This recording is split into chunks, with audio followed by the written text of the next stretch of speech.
All right, this snagget is hopefully to help you with the assignment for the Leyden Jar models, remembering that they're based on Franklin's experiments.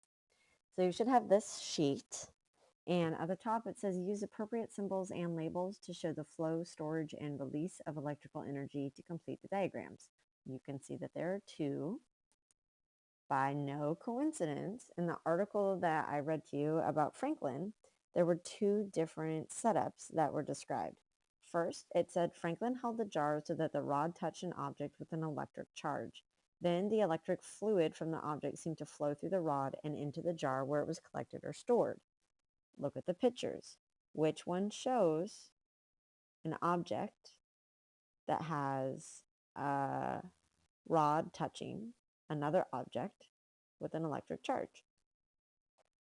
The second experiment discussed says, when Franklin made a connection between the rod and the jar's outer metal covering with a metal wire, zap, a spark. The energy inside the jar seemed to be released.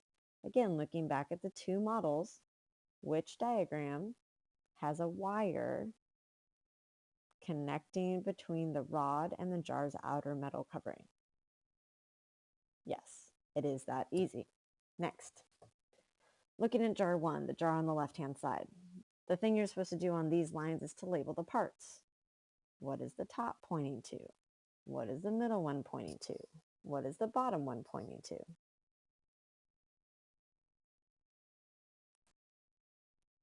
If you are clever, you know that the top one is pointing to the glass jar itself, the middle one is pointing to the metal coating of the jar, and the bottom one is pointing to the water that is inside the jar.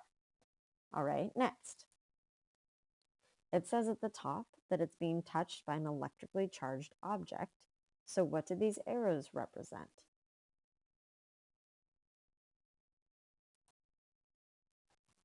The arrows represent the electric charges flowing through the metal rod.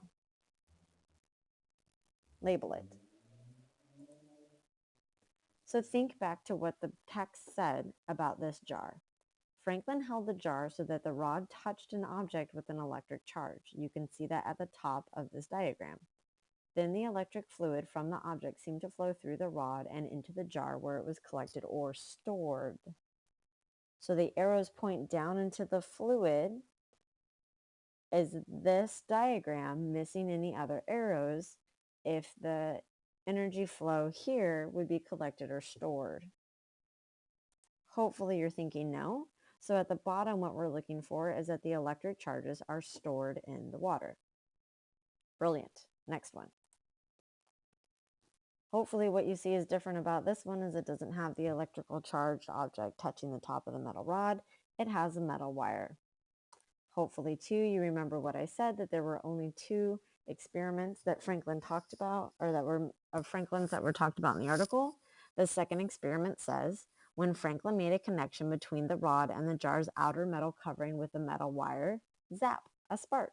The energy inside the jar seemed to be released.